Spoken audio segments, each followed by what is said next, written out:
Bueno, el segundo punto es hermenéutica e ilustración, que es la manera como se hicieron correcciones a los modelos interpretativos de la tradición exegética bíblica.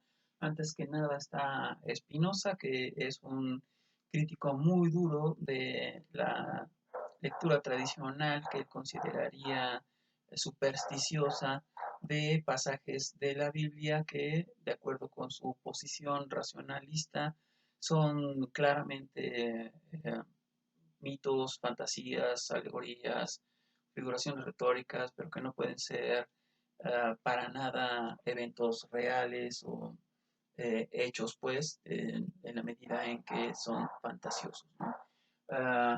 Spinoza exige para la interpretación de cualquier texto que se conozca la vida y la formación del autor del texto, no importa si estamos hablando del Antiguo Testamento o del Nuevo Testamento, debe ser posible averiguar sino quién escribió, por lo menos a qué época puede remitirse el texto para poder saber hasta qué punto el autor está imbuido de una tradición específica, es heredero de una historia determinada y esto ha obligado a escribir de cierto modo o a creer, suponer, pensar, imaginar cosas de un cierto modo. El segundo punto es la exigencia de un conocimiento de la lengua. Eso quiere decir que para Spinoza no se puede interpretar correctamente el Antiguo Testamento si no se sabe hebreo, no se puede interpretar correctamente el Nuevo Testamento si no se sabe griego, etcétera, ¿no?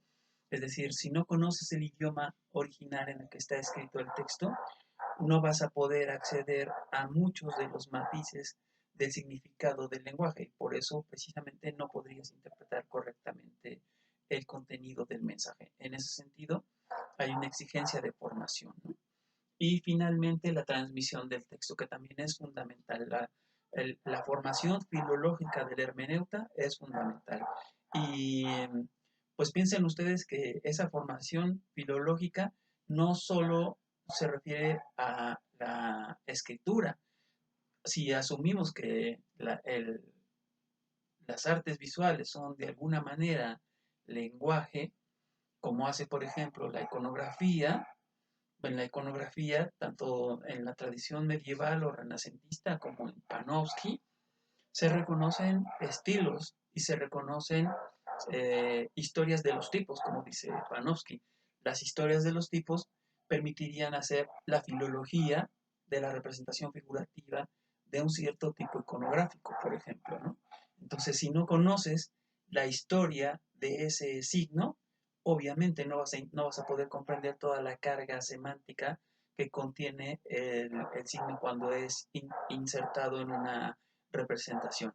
Entonces, piénsenlo así, no estamos hablando solamente del marco estrecho del texto, se puede ampliar prácticamente a cualquier código, a cualquier sistema de signos, siempre y cuando, para empezar, este sistema de signos pueda estudiarse históricamente, es decir, filológicamente acerca del origen de cuándo, cómo o para qué fue construido un determinado signo para señalar qué cosas y luego cómo ha venido evolucionando, cómo ha cambiado hasta la época en la que nosotros estamos leyendo. Entonces, la transmisión del texto es fundamental porque podría ocurrir que en la copia, en la traducción, en la reproducción de un mensaje se cometan errores y por lo tanto se conduzca a malas interpretaciones y ahí la filología es fundamental para corregir los errores de interpretación acerca del mensaje original, ¿no? Porque aquí el mensaje original es el mensaje que contiene la verdad que hay que interpretar o descubrir, pero sería ya un problema si en la misma transmisión del texto se cometieran errores, fallas, tergiversaciones, malas interpretaciones, etcétera, de los signos mismos, ¿no? Y por eso Cladenius resulta fundamental también. Según Cladenius, solo es necesario interpretar los pasajes oscuros, es decir, no todo lo que está escrito necesita de interpretación, porque hay cosas que simplemente se leen literalmente, pero lo que no podemos leer, a pesar de que tengamos conocimiento del lenguaje, nos está exigiendo un segundo tipo de lectura, ¿no?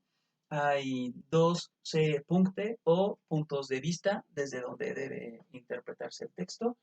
Una es la comprensión directa y otra es la comprensión indirecta. Entendemos por comprensión directa la literal y por comprensión indirecta la que nos exige justamente pensar, reflexionar, asociar, comparar, etcétera, el contenido del mensaje con otros mensajes para poder comprenderlo. Y según él, hay cuatro tipos de oscuridades. Pueden darse oscuridades por descuido, eso quiere decir que alguien simplemente escribió mal. Pueden ser por un mal estilo, no sabes escribir, es decir, te expresas mal, no sabes cuándo se usa tal o cual preposición, las usas indiscriminadamente, usas una palabra para referirte a otra cosa que lo que normalmente refiere el término, es decir, usas un lenguaje que no está ciñéndose a las reglas de la gramática y la sintaxis del idioma, y en ese sentido pues se da la ignorancia del estilo, el, perdón, la ignorancia de la lengua o de la historia, ¿no? Si no conoces bien la lengua, es muy probable que cometas errores y confundas, por ejemplo, un dativo con un genitivo, ¿no? O que no sepas ni qué puede querer decir un término griego que presumimos que está en voz media. ¿Qué significa voz media? ¿Quién sabe? Entonces, si yo no sé qué significa la voz media en un verbo griego, pues no voy a saber qué significa en la traducción o la interpretación ese término en esa declinación en particular. Entonces es muy importante tener un conocimiento claro del idioma para poder leer correctamente. Imagínense ustedes que alguien mira un cuadro como que tengo a mi espalda de Picasso y que no sabe qué significan esas figuras geométricas, no reconoce que podrían estar representando términos de objetos de la realidad, pues van a ser simplemente figuras geométricas y no va a saber si ahí hay algún tipo de figurativismo más allá de lo geométrico, o si se está narrando una historia porque no entiende el contenido de la pintura, ¿no? Entonces, asumimos que, por ejemplo, en este caso, en el cubismo hay un lenguaje y que ese lenguaje sigue reglas gramaticales y sintácticas estrictas que podrían ser legibles por un intérprete. Entonces, interpretar todavía significa aquí simplemente tener claridad acerca del mensaje, aunque este sea doble, porque una cosa es lo que vemos y otra cosa es lo que quiere decir lo que vemos. Y en ese sentido, todavía la hermenéutica es muy clásica, ¿no?